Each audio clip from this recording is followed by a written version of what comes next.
about it. Come on and shout it. I talk, you talk, we talk. Women talk life, it ain't no surprise. Baby, you could see if you would open up your eyes. You won't understand if you can't open up your mind. So let's stop wasting time when women talk live. And welcome to another episode of Women's Talk Live Overnights. I'm your girl, April J. I'm SassyScribe. And this is KO Boogie. All right, y'all. So today, this is the show we had for last week. We're going to do it this week. But we are talking about who gets the mic. And this is from recent comments from Stephen A. Smith, who is a sports analyst on Asshole. ESPN. Yeah, ESPN. Sorry. A sports analyst turned MAGA supporter. Right. And for all of you sports heads out there, he's on First Take, which I used to watch. He's an Eminem. Yeah, I used to watch faithfully every day, but have not watched it since his comments, the recent comments that he has made. I have discontinued from watching that show. I still watch Get Up, so. But we thought we would do a show on it because he has been in my opinion, and probably several opinions, going after black women, but trying to defend it. And his defense of why he's saying what he said, to me, is bullshit. Plain. And the fact that he is a black man with black daughters is even more mind-boggling to me. Yeah. Because how did they feel? What type of conversations? And I think they're grown. I don't think he got babies. No, they're grown. They're grown, because he actually had one of his daughters on First Take. She actually wants to be a an on-air personality. Okay. And she's working towards getting that. Very nice, intelligent young lady. I mean, she has a connection. Why not use your nepotism when you can? I'm all for it. Yeah. I'm all for it. I hope that, folks don't fault her for the sins of her father, but that's not here or there. But before we get into that, because we do have a couple of clips that we want to show you, I want to get into our history facts. Okay.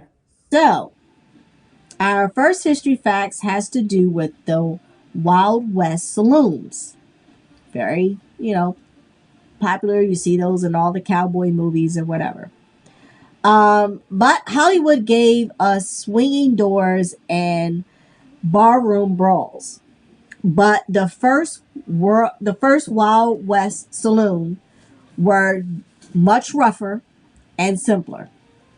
In the early 1800s, as settlers pushed west, a saloon might be nothing more than a tent or lean to over a barrel of whiskey with boards laying across empty barrels as makeshift tables.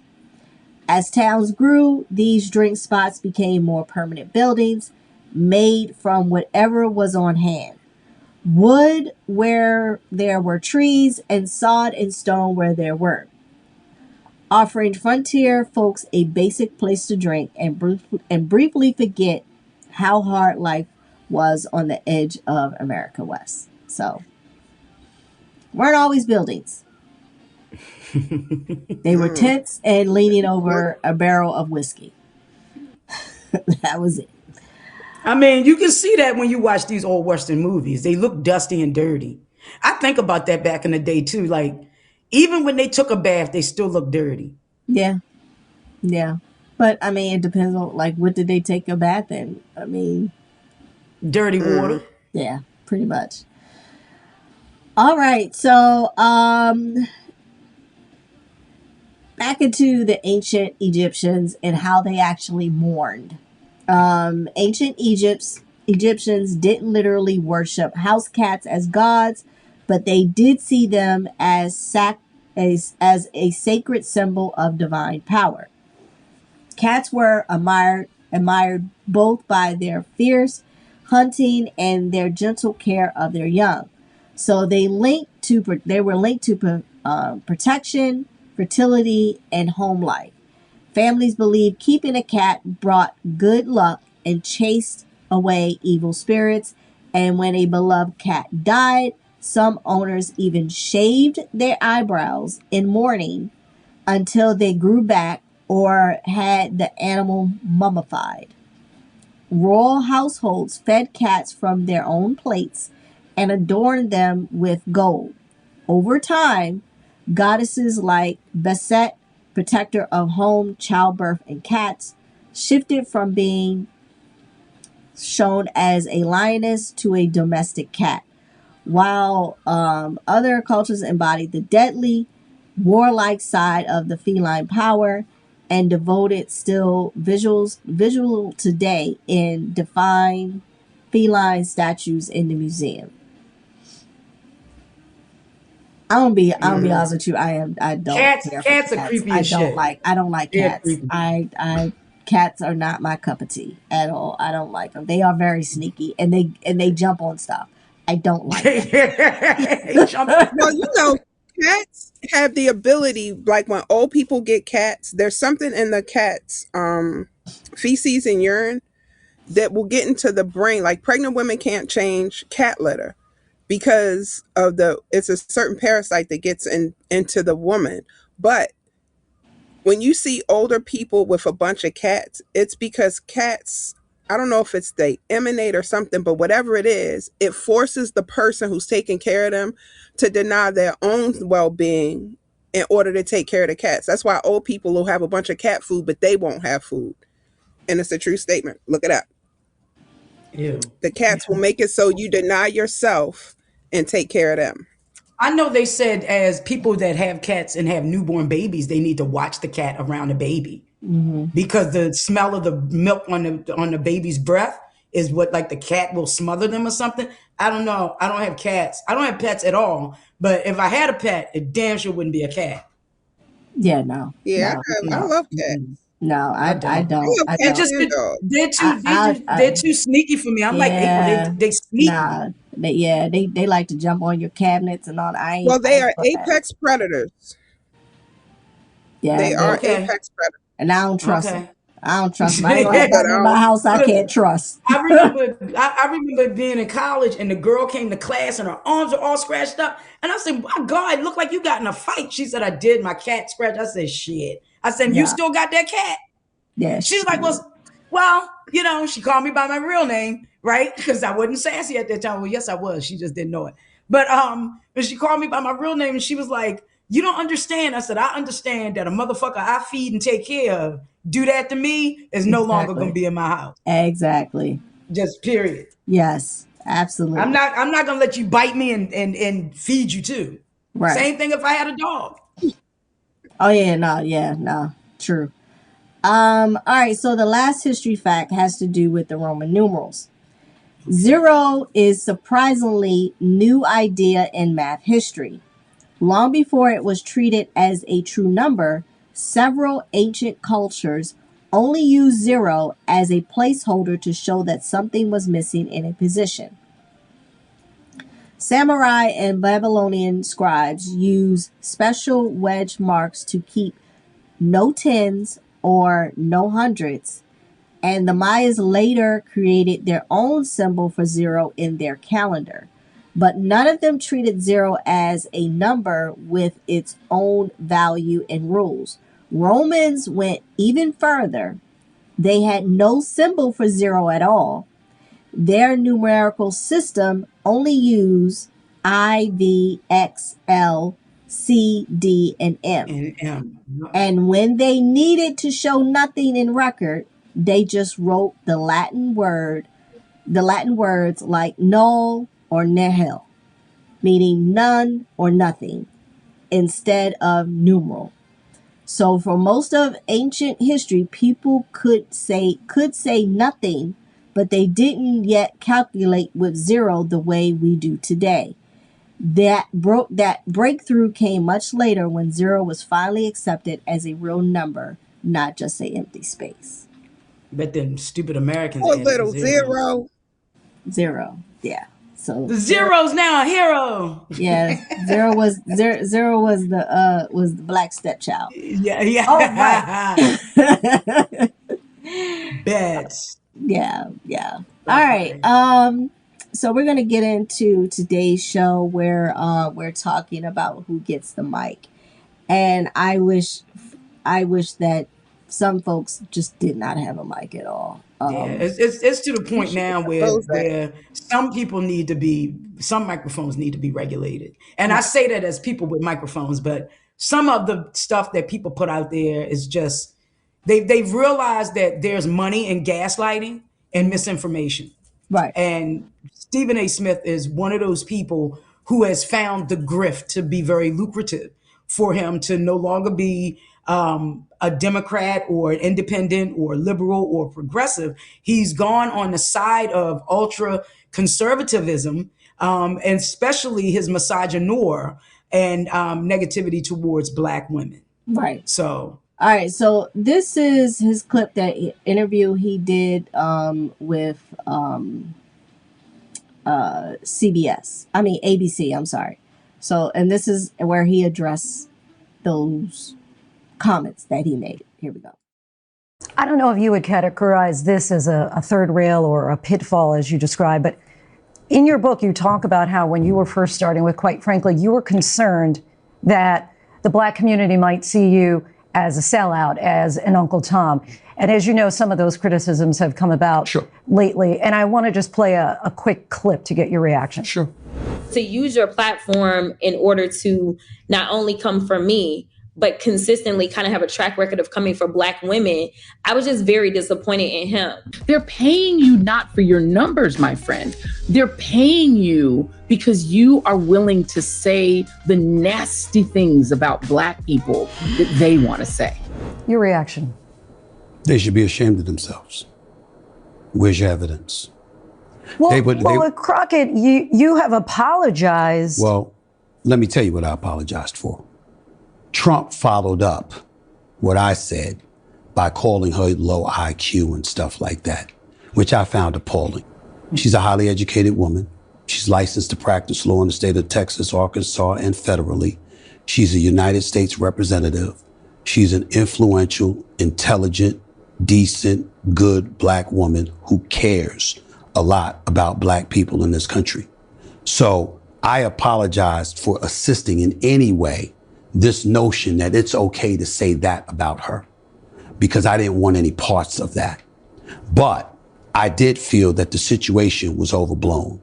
I was simply saying, is cursing the president out and calling him a piece of on national television or in front of a national audience going to help your constituency?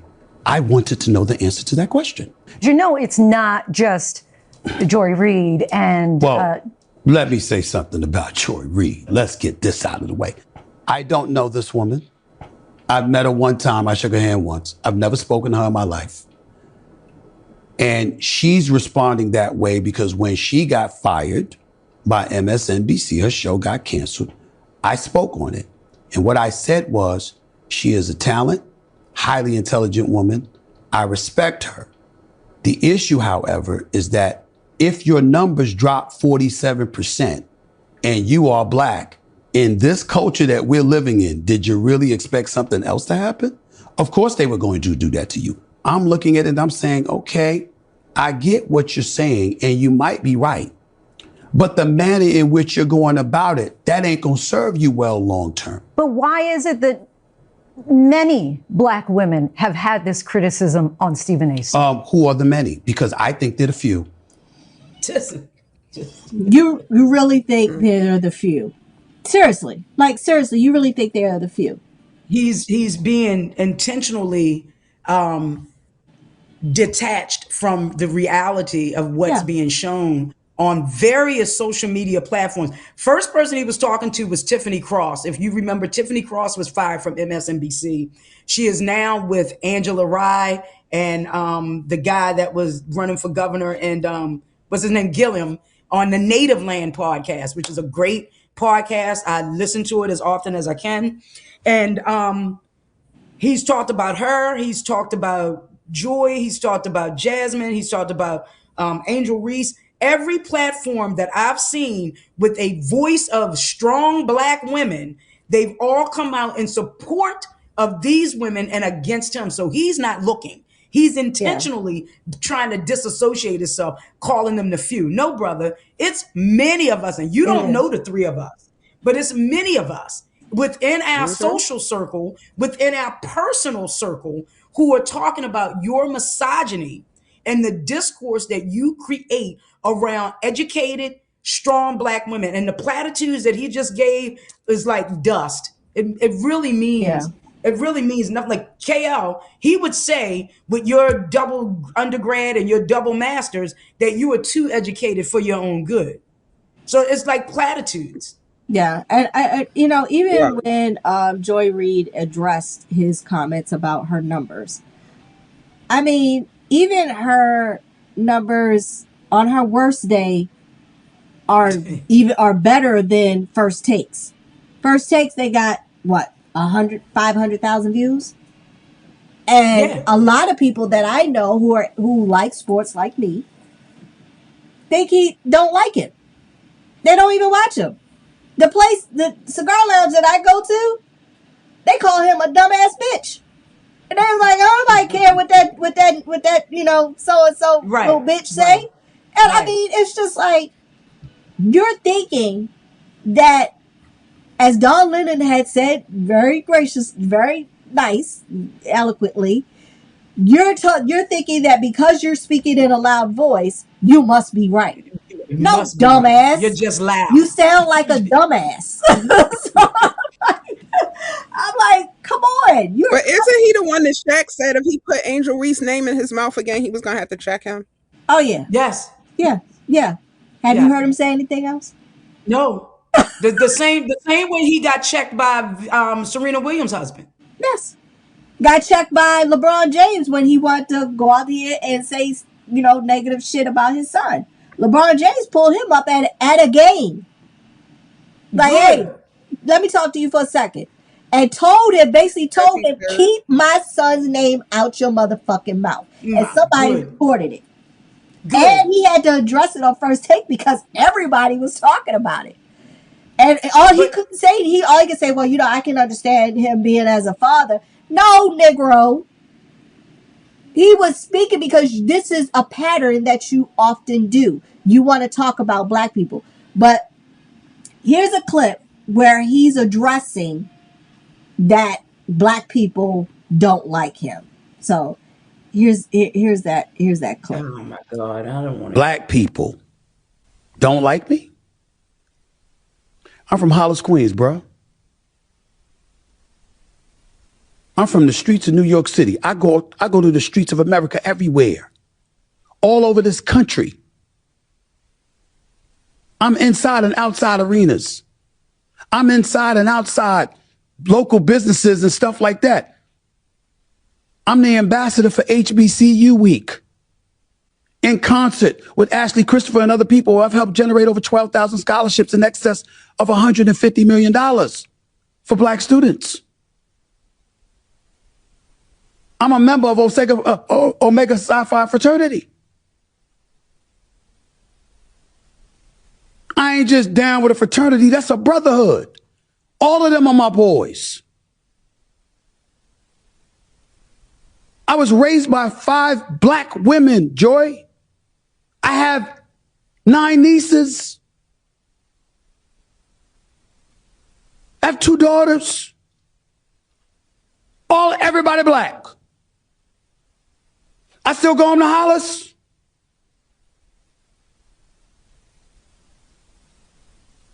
On the business side, ESPN takes our show, First Take, to HBCUs.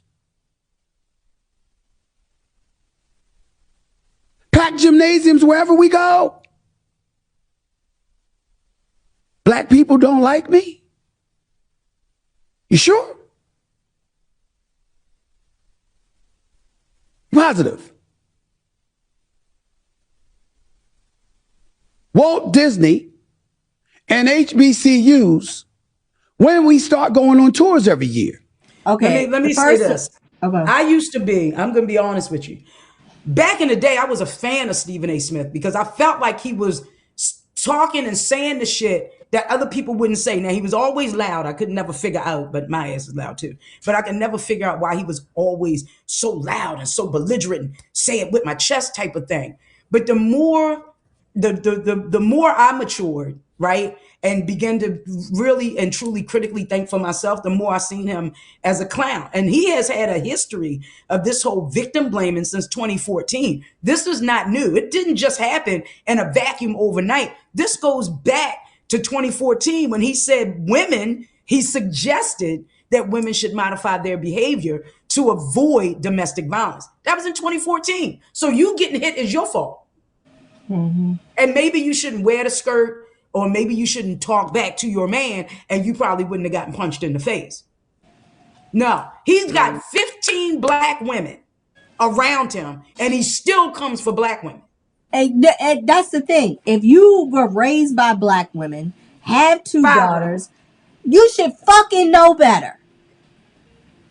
Because when you're saying this stuff, 9 nieces. Yeah, when you're saying this stuff about them, what you're not talking about your family? You're not talking about your mother? You ain't talking about you ain't talking about them?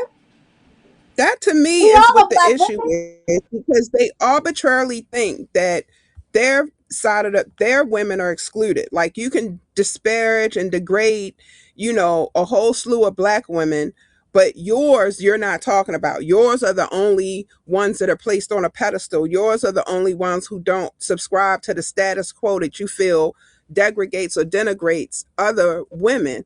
When no, if you have wives and sisters and nieces and women around you that you respect, so on and so forth, then every black woman should get the benefit of the doubt where they're concerned, because of the fact that you apparently already know other black women who do not align with that mentality. So why are we not given the benefit of the doubt, but only the women on your side of the family, quote unquote, are given the benefit of the doubt? But it That's also makes me hypocritical. think. It also makes me think that, God forbid, if one of the women in his lives are involved in a domestic abuse situation, is he going to go to them and say that your behavior? Because that's what that's telling me. If my brother was to say that, I'm going to say to him, so you saying if I met a dude and he hit me, it's my fault, and you're going to blame me as my brother, who's supposed to be, because my dad is gone, I'm not married, so you're supposed to be my protector. You're telling me that it's my fault. That's what I'm hearing him say. Yeah, So his right. nieces, his daughter, his mom, his aunties, all of those women, it would be their fault. Right. And that's what KL is saying. Those 15 women are excluded. But for the rest of the hundreds of millions of women, it's your fault. No, Right. no. Now, even him saying, them addressing, even Jasmine Crockett calling Trump a shithole, whatever. It was rightly said. Okay, you have some white women out here who say this exact same thing. You have him, the president of the United States, saying even worse stuff. Yeah, but you're not. he gets But it's okay for him. He can get somewhere, and don't sit up there and say that Joy Reid is not going to get her anywhere, because she has a podcast that right now is more popular than when she was on TV.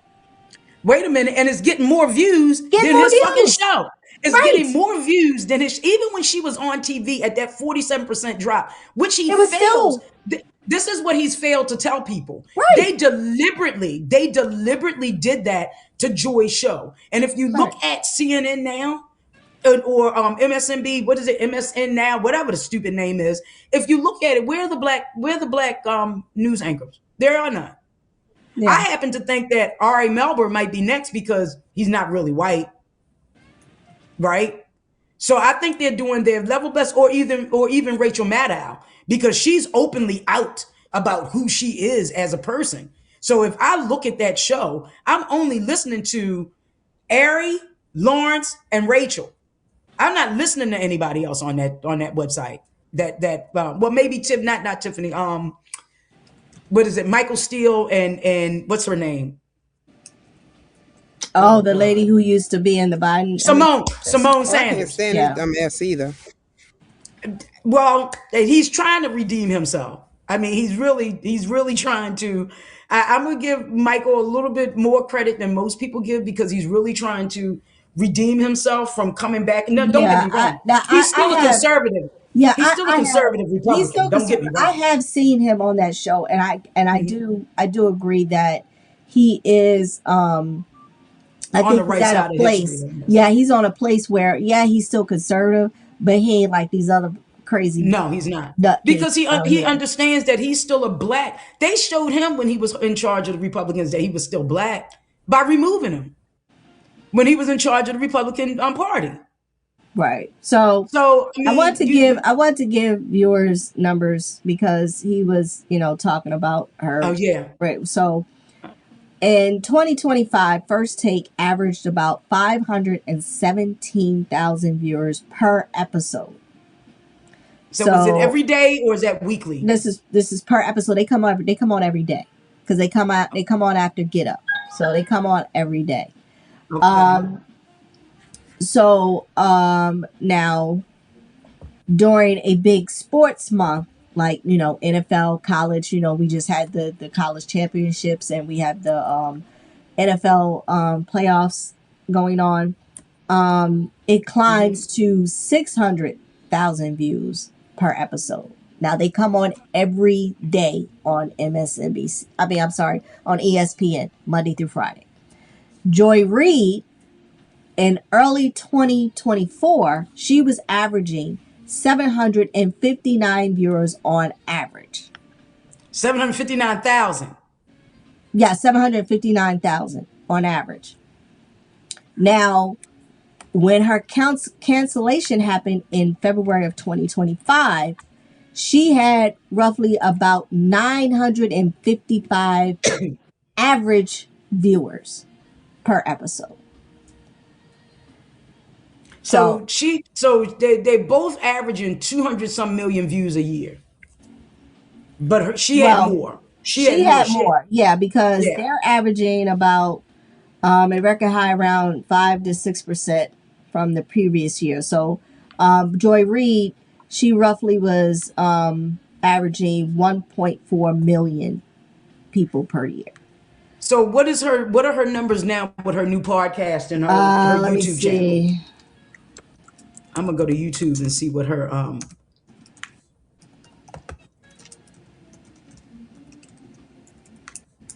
Yeah, so and because so all right, so okay, so right now she has 39. I'm sorry. I was looking at her. Yeah, she on her platforms like Apple Podcasts, Spotify, she typically ranks in the top 100 through 250 in the U.S. news and political podcasts.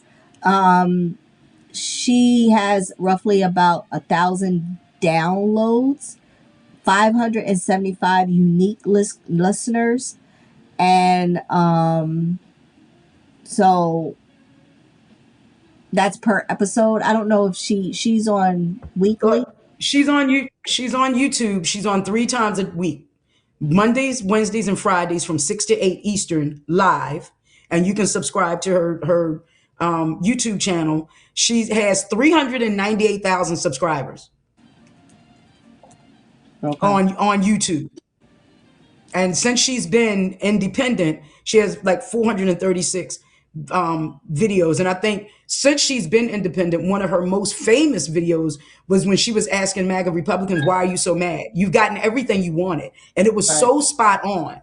You've gotten everything you wanted and yet you're still mad. Why are you mad? Yeah, it's crazy. Yeah. So I'm just like, I'm curious as to why, when you talk about numbers. And well, Stephen A. Smith has 1 million subscribers on YouTube. Okay. He has 1.33 million subscribers, but He has been, and he got over like 4,000 videos, but I don't know anything else. Now, there's no exact number for the downloads he gets on his podcast. That's not publicly released. So I'm wondering why. So he's got 1 million subscribers since September 2022 when he joined YouTube. And his videos have like 339,292,844 views. So, but he's also on Amazon Music Podcast. Yeah. So I don't know. I mean, my thing is with him, I just think he should just stick to sportscasting. Shut the fuck up about Yeah, stuff. I mean, Well, you know, as a Dang. U.S., Negative one.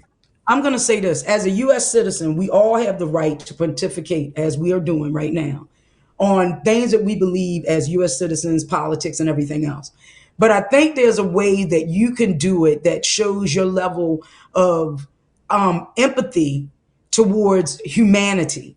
And the things that he's aligning himself with are things that are completely inhumane and antithetical to what most of us believe in. So when you attack one black woman, you're attacking all black women, and that's why we don't like you.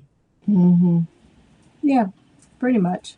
Like, that's why we don't like you. But he does. To me, I think he does black people in general wrong. Yes. Wrong, because he said some stuff about Don The, Lemon. the misogynoir that he has and disdain that he seems to have for his own community, like Right. what is that? Right. Because, even when I used to watch it, Shannon Sharp was on there.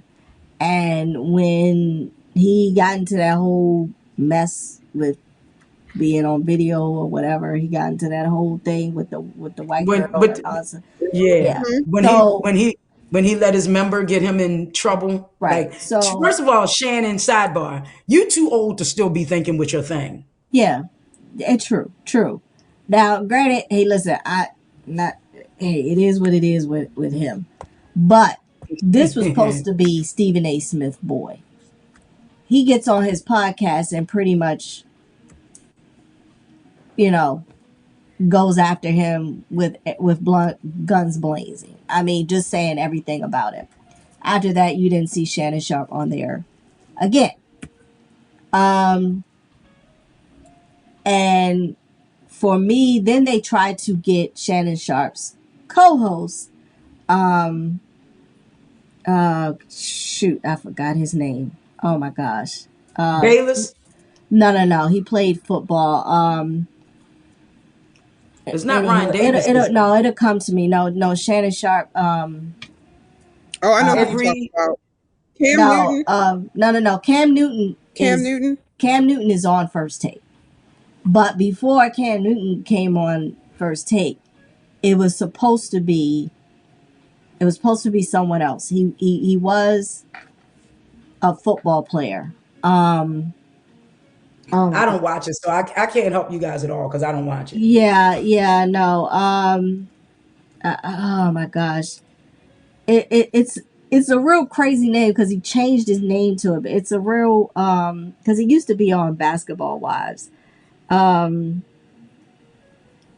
I cannot remember his name. It's not Ocho Cinco. Ocho Cinco, that's what it is. Oh, okay. Yeah, that's Shannon. That's Shannon. He was supposed to start in September of last year to take over the segment that Shannon Sharp had every time they had like football. He was on there like once a week. Once Stephen A. Smith got on TV and wanted to say all that he said about him and all this stuff, and he even got on. I mean, Ocho Cinco even got on TV. It was like, yeah, I'll be on in September or whatever. That never happened. Ocho Cinco just probably was like, "Oh, really? That's what we doing?" And then he is so unbothered by stuff. Yeah. I love his nonchalanteness because I think everybody trying to say that he broke. He ain't broke. He saves his money. He know exactly what he's doing. Yeah, exactly what he's doing. I like Ocho Cinco. I do too. I I like, do too. and and people gonna say this.